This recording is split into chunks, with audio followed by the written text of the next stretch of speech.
दरअसल बिलासपुर रवाना होने से धरसीवा में मीडिया से बातचीत करते हुए पीसीसी चीफ दीपक बैज ने रेल हादसे पर गहरा दुख व्यक्त किया है। उन्होंने कहा है कि रेल हादसे में 10-11 यात्रियों की दुखद मृत्यु हो गई है और कई यात्री घायल हुए हैं। उन्हें देखने और घटना के कारणों को समझने वह बिलासपुर जा रहे हैं। घटना को लेकर उन्होंने कहा कि एक ही ट्रैक पर मालगाड़ी और फिर उसी ट्रैक पर यात्री गाड़ी का परिचालन कैसे संभव है।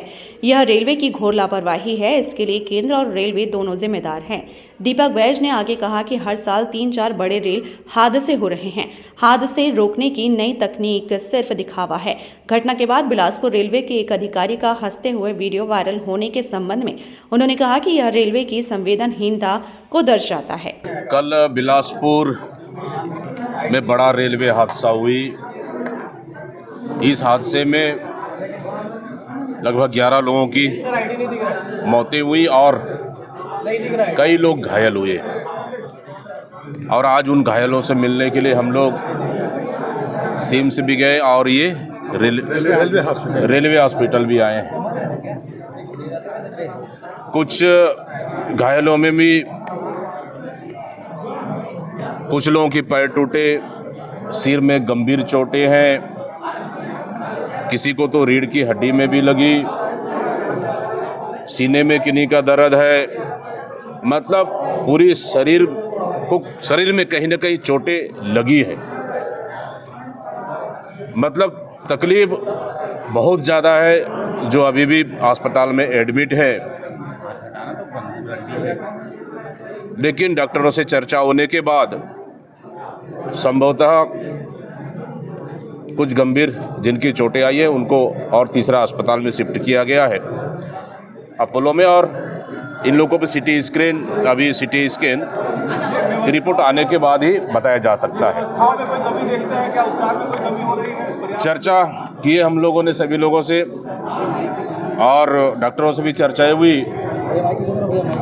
तो जिस प्रकार से जहां तकलीफ है, जहां दर्द है, उस अनुसार उनको दिशा निर्देश हम लोगों ने दिए हैं कि उनको और अच्छे से इलाज होनी चाहिए।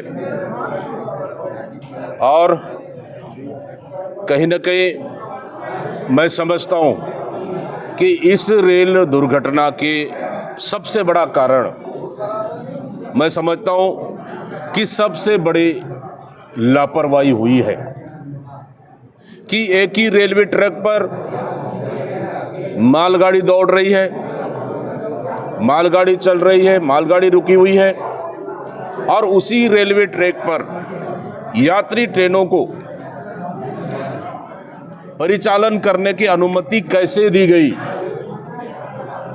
क्या विभाग को पता नहीं था क्या कि सामने ट्रेनें खड़ी है? जो ट्रेनें मालवाहक ट्रेनें हैं वो सामने खड़ी है। आखिर परिचालन की अनुमति कैसे दी गई? सबसे बड़ा सवाल। ये रेलवे को हाईटेक बनाने की बात कहा जा रहा है, देश भर में हाईटेक। बिल्कुल। क्या रेलवे का सिस्टम पूरी तरह से, जिस तरह से सरकार बड़ी दावा कर रही है केंद्र सरकार कि रेलवे को हाईटेक बनाया जाएगा, एक्सीडेंटल सिस्टम को रोका जाएगा और एक्सीडेंटल रोकने के लिए वो क्या सुरक्षा कवच के माध्यम से एक्सीडेंटल को रोका जाएगा।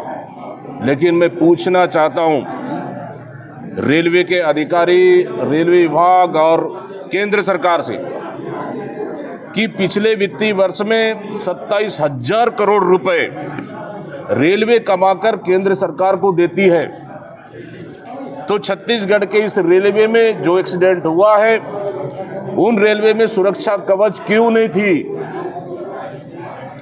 और विभाग का सिस्टम कहां था?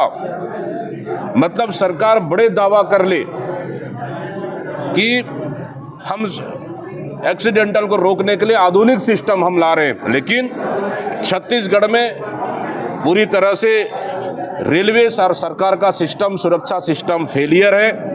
वो हमको उदाहरण देखने को मिला, वो उदाहरण हमको दिखा। रायपुर से मुकेश वर्मा की रिपोर्ट।